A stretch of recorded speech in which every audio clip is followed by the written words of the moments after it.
Kementerian Kehutanan mengidentifikasi 12 subjek hukum yang terindikasi melakukan pembalakan di daerah aliran sungai di Tapanuli Utara dan Tapanuli Selatan. 4 diantaranya telah disegel usai menemukan dugaan kerusakan lingkungan akibat aktivitas pembukaan lahan ilegal. Kemenhub pun segera mengambil langkah hukum. Kegiatan ilegal di wilayah hulu ini diyakini terkait dengan eskalasi banjir bandang di daerah hilir. Penyegelan dilakukan di 2 titik, di konsensus usaha korporasi PT TPL dan di lokasi pemegang hak atas tanah atas nama JAM, AR, dan DP. Selanjutnya, ke-12 subjek hukum tersebut akan dimintai keterangan oleh Kemenhub pada Selasa 9 Desember 2025 besok.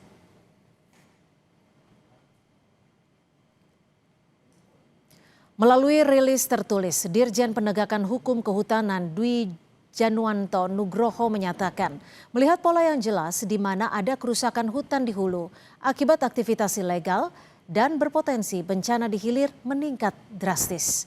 Aktivitas di PHAT yang seharusnya legal juga terindikasi disalahgunakan menjadi kedok untuk pembalakan liar yang merambah ke kawasan hutan negara di sekitarnya. Ini adalah kejahatan luar biasa yang mengorbankan keselamatan rakyat. Kementerian Lingkungan Hidup memanggil 8 perusahaan yang berada di daerah aliran sungai Batang Toru, Tapanuli Selatan, Sumatera Utara. Pemanggilan dilakukan setelah KLH mengkaji analisis citra satelit untuk memproyeksikan peristiwa di daerah bencana, terutama saat hujan deras terjadi. Menteri Lingkungan Hidup Hanif Faisal menyampaikan pemanggilan dilakukan untuk mempertanyakan asal-usul kayu gelondongan yang terbawa banjir di Sumatera Utara. Ke-8 perusahaan terdiri dari perusahaan tambang, perkebunan kelapa sawit, dan perusahaan lainnya. Dan kita juga sudah menutup kegiatan ya, seperti PLTA sudah kita segel di pintu masuknya, kemudian ada suatu tambang emas, saya nggak sebut namanya, juga sudah segel, kemudian perkebunan sawit, kebetulan salah satu BUMN juga kita segel, kemudian hari ini tim sedang menyangkut kegiatan HTI, kemudian 4 lainnya sedang diverifikasi tim lapangan, tim masih di lapangan. Ya.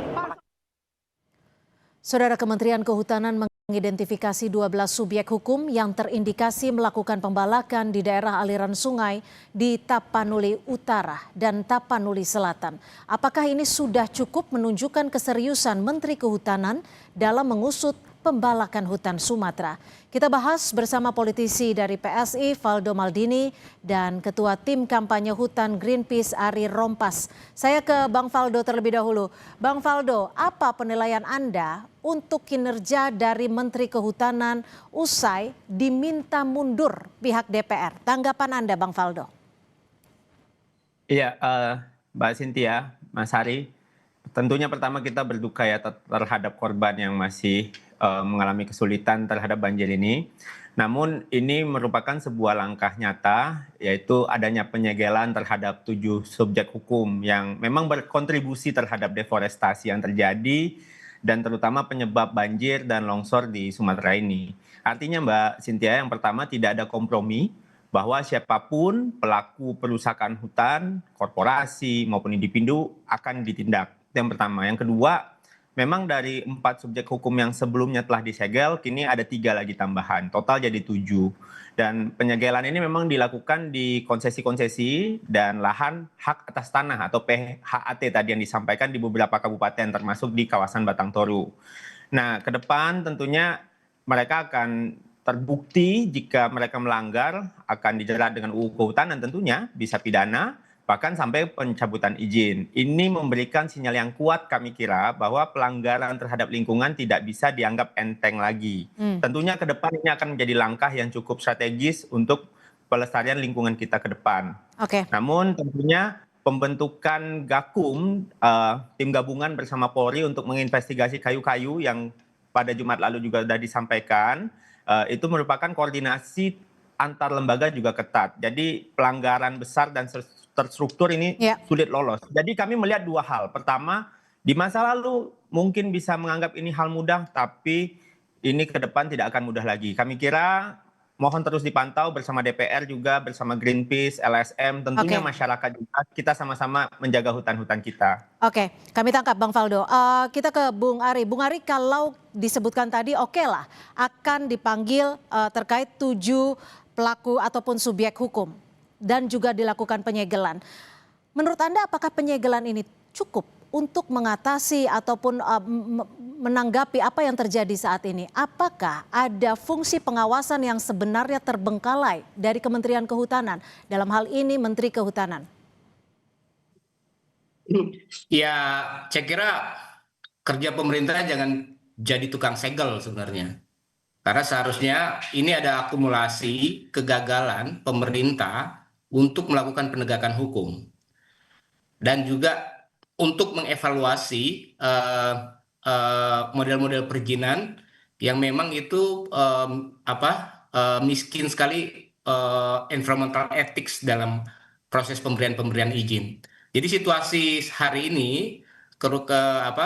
bencana banjir hari ini itu adalah akumulasi aktivitas manusia dan memang di mana pemerintah itu bertanggung jawab memberikan izin-izin untuk investasi ini yang skala luas. Nah, sehingga kemudian ketika banjir terjadi mengakibatkan nyawa manusia yang tinggal di sana yang hampir 1000-an saat ini itu kemudian melayang dengan sia-sia karena memang tidak ada penanganan yang baik.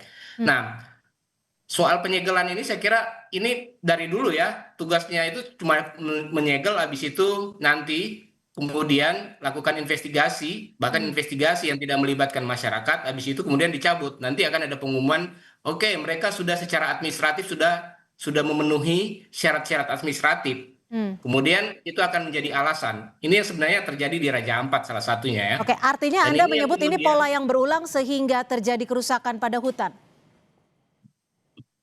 Ya, kalau saya mau bilang sebenarnya ini adalah pola tipu-tipu ala politisi dalam menyelesaikan masalah-masalah lingkungan gitu ya. Karena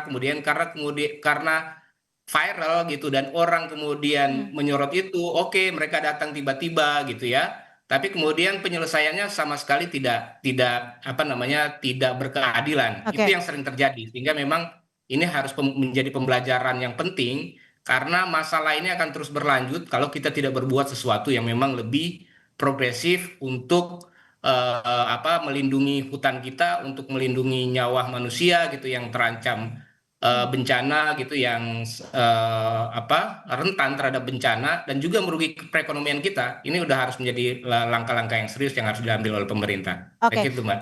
Oke, saya kembali ke Bang Faldo. Bang Faldo, kenapa sih setelah bencana terjadi, setelah memakan ratusan, hingga saat ini 900 lebih korban jiwa, Pak Menteri baru bersuara, Pak Menteri baru bertindak. Apakah Pak Menteri sebenarnya sudah melihat, mengevaluasi 10 tahun ke belakang apa saja pembalakan liar yang terjadi, apa saja izin yang sudah dikeluarkan? Ya, Pak Menteri di DPR sudah berjanji kan Mbak Cynthia bahwa penegakan hukum akan terus dilakukan tanpa pandang bulu, bukan alasan untuk kompromi juga. Masyarakat bisa ikut memantau, ikut mengawasi, bukan hanya berharap. Akan dibuka tidak data-datanya? Tentunya kan disampaikan hampir setiap hari ini. Jadi dari kemarin kalau kita lihat tuh Kamis, Jumat, Senin ada update-update dan progresnya. Jadi dengan penyegelan, sanksi, audit izin, penertiban, kita berharap ini cepat pulih semua. Betul tadi yang dibilang oleh Om Ari bahwa jangan sampai ini berhenti di penyegelan saja. Idenya sangat benar gitu, bahwa kami kira ini adalah langkah untuk masuk awal gitu. Karena ini penting dan tidak boleh berhenti di sini. Karena banyak pihak, termasuk Greenpeace lah. Kalau seandainya jadi tukang segel, ya ini nggak akan kelar dan akan berulang lagi pola-polanya. Oke, Karena tapi kan ada tidak nama-nama besar yang ada di belakangnya, aktor dan juga backing yang bisa dikatakan turut bertanggung jawab terhadap apa yang sudah terjadi saat ini? Ya, investigasi kan sedang berjalan Mbak Cynthia, bahwa kita bisa melihat bahwa di sana disampaikan juga PT ini dengan inisialnya. Pada waktunya harusnya akan dibuka oleh Pak Menhub dan kami kira kami mendukung untuk keterbukaan itu. Tapi memang pintu masuknya itu harus disegel karena izin ini kan tidak hanya dibekukan sementara aja kalau bisa, dan data konsesinya jangan disembunyikan. Oke. Jadi itulah yang penyegelan asal-asalan yang Om Ari maksud tadi. Kami kira transparansi penuh atas dokumen izin dan peta konsesi itu penting. Karena memang betul banyak izin yang dulu terbit tanpa melibatkan masyarakat adat atau warga lokal. Hari ini kan Pak Menhub punya pendekatan lain. Jadi pendekatan untuk melibatkan masyarakat adat ada kala. Oke, tapi apakah Pak Menhub siap ini. ketika ada desakan mundur karena dinilai gagal ataupun dinilai tidak cukup mampu melakukan pengawasan apa yang terjadi? Ya, kalau seandainya desakan mundur di alam demokrasi biasa aja Mbak Cynthia, apalagi DPR yang bicara. Justru kita perlu DPR yang memang kritis kepada pemerintah. Oke. Tapi kalau kami kira bicara soal mundur, saat ini di kondisi seperti ini harus ada audit menyeluruh, investigasi menyeluruh, penelusuran menyeluruh. Saatnya Pak Menhub maju, bukan mundur yang kita butuhkan. Beliau harus maju Oke, menunjukkan baik.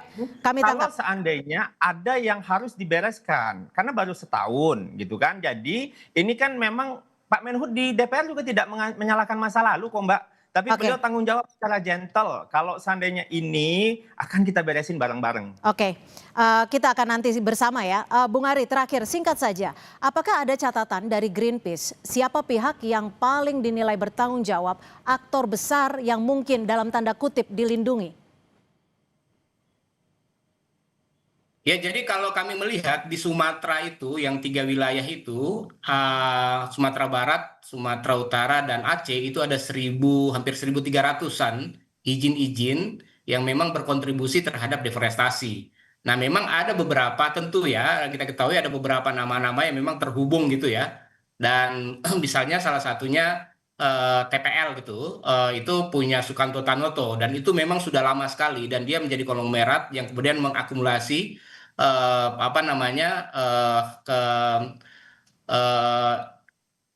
dia mengakumulasi investasi Ya. yang sudah lama di sana gitu. Yang kemudian kedua gitu ya, di situ juga ada apa namanya perusahaan-perusahaan besar, termasuk yang punya Pak Prabowo yang di Ya. Aceh ya. Nah, ini coba menjadi tantangan bagi Kementerian Kehutanan gitu ya. Baik. Apakah kemudian dia berani gitu Baik. mencabut jika terjadi evaluasi-evaluasi bahwa salah satu perusahaan Prabowo di Aceh itu juga berkontribusi terhadap banjir.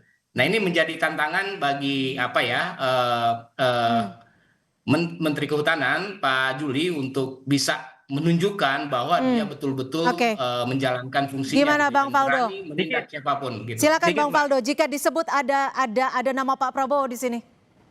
Iya, jadi ini perlu kami luruskan bahwa memang konsesi yang Pak Prabowo miliki yang 90.000 hektar itu sudah diberikan ke negara untuk konservasi gajah. Dan Satgas PKH itu sudah menyita 4 juta sawit ilegal, 66.000 hektar, 60 kali luas DKI Jakarta.